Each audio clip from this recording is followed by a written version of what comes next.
Timeline, 5000 ans d'histoire, Richard Fremder. Chaque participant va courir pour la victoire et l'honneur de sa cité. Ils sont prêts à s'exposer à l'honneur ou au mépris d'ailleurs, en présence de milliers de témoins qui rapporteront chez eux le nom des vainqueurs. Les athlètes se dévêtent entièrement, s'enduisent le corps d'une pellicule grasse et colorée de l'huile saupoudrée de poussière jaunâtre, grise ou brun rougeâtre, qui donne un aspect encore plus sculptural à leur musculature impressionnante. Ils enfilent un étui en cuir qu'on appelle un suspensoire pour protéger leur phallus. Ils attendent le signal du départ en s'échauffant. Un signe des juges. Les coureurs se positionnent sur la ligne de départ, pieds rapprochés, orteils calés dans les rainures de la bordure de calcaire, les jambes légèrement fléchies, bras en avant. Vous connaissez, on a tous vu ça. Ils sont une vingtaine à s'affronter lors de la première série éliminatoire. Seuls les premiers de chaque série pourront accéder à la finale. Ça n'a pas changé. La tension et la concentration se font palpables. Soudain, la trompette retentit. Le héros s'écrie « À vos marques, prêts, partez !» Gare à celui qui aurait le malheur de s'élancer trop tôt, il serait aussitôt roué de coups de bâton et exclu de la compétition. Là encore, je rêverais de voir ça. Là, au moins, les jeux, ce serait drôle. Les coureurs s'élancent pour un sprint haletant, le buste légèrement penché en avant. Ils lèvent bien haut les genoux et balancent énergiquement les bras, paumes ouvertes, afin d'accentuer encore une fois l'accélération. Chauffés par les rayons du soleil, la piste brûle leurs pieds nus. C'est Poros de Malia, le plus petit des athlètes, mais doté de puissantes cuisses, qui arrive le premier. C'est loin d'être un débutant. Il a déjà été couronné vainqueur lors des dernières Olympiades. On dirait, nous, aujourd'hui, c'est le champion olympique en titre. À l'époque, il courait pour sa cité, Cyrène, mais ce jour-là, il représente la petite ville de Malia, en Crète. Ce type de transfert est très fréquent en fait dans le monde grec parce que les cités s'arrachent les champions dans l'espoir d'obtenir la gloire des Jeux d'Olympie. Si vous voulez, vous avez une sorte de mercato comme on peut connaître dans certains sports, au foot par exemple. Les athlètes sont tous des citoyens libres, encore une fois, issus de toutes les couches de la société grecque, mais à l'origine, seuls les fils de familles aristocratiques, désireux de prouver leur valeur, participaient aux compétitions sportives, à l'instar des héros de l'Iliade. Aujourd'hui, il s'agit surtout d'athlètes professionnels. Quand je dis aujourd'hui, c'est à l'époque dont je parle, qui se spécialisent dans une seule discipline, qui, pour gagner leur vie, vont de ville en ville pour monnayer leur talent. Les 5 séries de coureurs se succèdent à un rythme effréné. Philippos ne peut s'empêcher quand même d'admirer l'endurance physique et mentale de tous ces coureurs qui tiennent bon malgré la chaleur et malgré la fatigue. La finale a lieu à la fin de la première journée d'épreuve. La course est haletante. Tous les finalistes font appel à leurs dernières ressources pour dépasser leurs adversaires. Mais c'est évidemment l'imbattable Poros qui dépasse le premier la ligne d'arrivée. Il se retourne alors pour narguer ses concurrents tandis que le public crie de joie et se précipite sur la piste pour le porter en triomphe. Le double champion olympique, exténué mais ivre de joie, est rapidement entouré de son entraîneur, ses parents, ses amis et tous les spectateurs venus de Crète.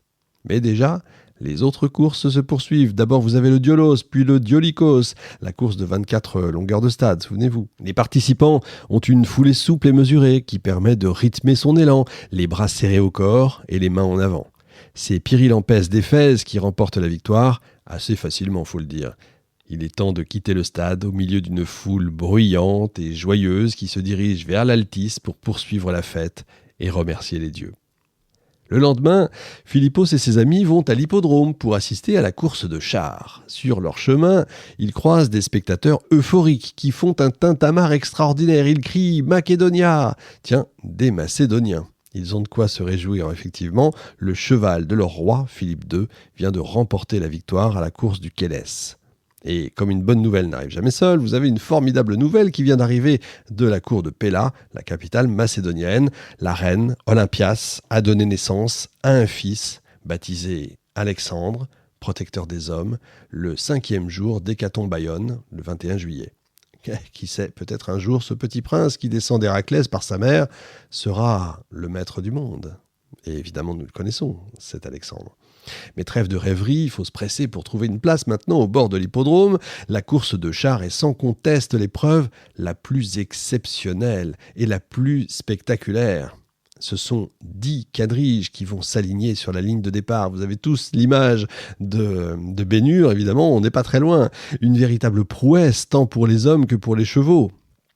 Plus l'épreuve est dangereuse, plus elle excite la curiosité et l'engouement du public. Le guide, qui est décidément incollable évidemment sur les Jeux d'Olympie, explique à Philippos le principe de l'attelage à 4 chevaux. Le char est tiré donc par 2 chevaux, dits timoniers, placés de part et d'autre du timon, et par 2 autres chevaux, un de chaque côté, pour mener la remonte. C'est-à-dire qu'ils sont reliés à la caisse du char par une simple longe, un grand aiguillon qui permet aux cochers de régler leur course. On n'imagine pas la puissance que développent 4 chevaux quand ils courent au même rythme. Un cheval est aussi fort que 10 hommes, multiplié par 4, puis imaginez cette énergie se déployant dans un même mouvement. L'accélération et la force centrifuge sont incroyables. Les épreuves hippiques constituent donc le moment le plus brillant de la fête olympique.